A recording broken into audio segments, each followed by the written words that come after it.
Munnar കന്നിമലയിൽ auto driver മണി എന്ന സുരേഷ് കുമാർ ഇന്നലെ കൊല്ലപ്പെട്ടത് ഏത് കാട്ടാനയുടെ ആക്രമണത്തിലാണെന്ന അന്വേഷണത്തിലാണ് വനം വകുപ്പ്. ആ പ്രദേശത്ത് ഇന്നലെ രാവിലെ മുതൽ ഉണ്ടായിരുന്ന പടയപ്പയാണോ ഈ ആക്രമണം നടത്തിയെന്ന സംശയവും വനം വകുപ്പിനുണ്ട്. പടയപ്പയ്ക്ക് മതപ്പാട് ഉണ്ടായിരുന്നുവെന്നാണ് ഉദ്യോഗസ്ഥർ പറയുന്നത്. പടയപ്പ എന്ന ഈ ആന ഇന്നലെ ലോറി തടയുകയും ബൈക്കും കാറും ആക്രമിക്കുകയും ചെയ്തിരുന്നു. അതേസമയം പ്രദേശത്ത് മറ്റൊരു കാട്ടാനക്കൂട്ടവും ഉണ്ടായിരുന്നുവെന്നാണ് വനം വകുപ്പ് ഉദ്യോഗസ്ഥർ പറയുന്നത്. ഇന്നലെ രാത്രി 9:30 മണിക്കായിരുന്നു ഈ സംഭവം നടന്നത്. മണിയോടൊപ്പം ഓട്ടോറിക്ഷയിലുണ്ടായിരുന്ന 2 പേർക്ക് പരിക്കേറ്റിട്ടുമുണ്ട്. കന്നിമല എസ്റ്റേറ്റ് ബംഗ്ലാവിന് സമീപത്ത് വെച്ചാണ് ഇവർ കാട്ടാനയുടെ മുന്നിൽ അകപ്പെട്ടത്. ഓട്ടോ കുത്തിമറിച്ചിട്ട കാട്ടാന വാഹനത്തിൽ നിന്നും തെറിച്ചു വീണ മണിയെ തുമ്പിക്കൈയിൽ ചുഴറ്റിയെടുത്ത് എറിയുകയായിരുന്നുവെന്നാണ് ദൃക്സാക്ഷികൾ പറയുന്നത്. ഒരു മാസത്തിനിടെ 4ാമത്തെ ആളാണ് കാട്ടാനകളുടെ ആക്രമണത്തിൽ കേരളത്തിൽ മരിക്കുന്നത്. അരിക്കൊമ്പൻ, പടയപ്പ എന്നീ ആനകൾക്ക് ശേഷം ഇപ്പോൾ മറ്റൊരു കൊമ്പൻ കൂടെ കേരളത്തിൽ ഭീഷണി ഉയർത്തുന്നുണ്ട്. വയനാട്ടിൽ മാസങ്ങളായി കൃഷി നശിപ്പിച്ച് ഭീതി പരത്തിക്കൊണ്ടിരിക്കുന്ന കൊമ്പനാണ് മുട്ടിക്കൊമ്പൻ.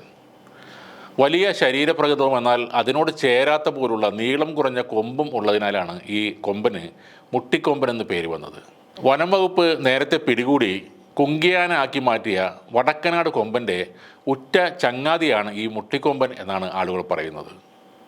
2 വർഷമായി ആന ജനവാസ പ്രദേശങ്ങളിലേക്ക് വരുന്നുണ്ടെങ്കിലും കാർഷിക വിളകൾ നശിപ്പിക്കാൻ തുടങ്ങിയതും ആളുകളെ ആക്രമിക്കാൻ ശ്രമിക്കുന്നതും തുടങ്ങിയത് ഏതാനും മാസങ്ങൾക്ക് മുമ്പാണ്.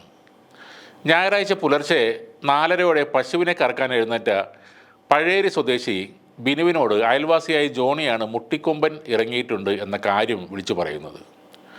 ജോണിയുടെ തോട്ടത്തിൽ നിന്നും ബിനുവിൻ്റെ വീടിൻ്റെ ഭാഗത്തേക്കായിരുന്നു ആ ആന നീങ്ങിയത്. ആനയെ നോക്കാനായി ടോർച്ച് തെളിച്ചതും ആന തനിക്ക് നേരെ ഓടി വരുന്നതാണ് ബിനു കണ്ടത്. ഉടനെ ഓടി വീടിനകത്ത് കയറിയത് കൊണ്ട് മാത്രമാണ് ജീവൻ തിരികെ കിട്ടിയത്.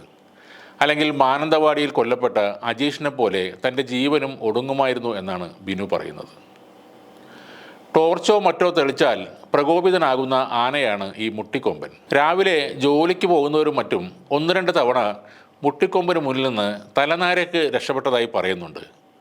ദൂരെ നിന്ന് തന്നെ ആനയെ കണ്ടതുകൊണ്ടാണ് ജീവൻ തിരികെ കിട്ടിയത് എന്നാണ് അവർ പറയുന്നത്.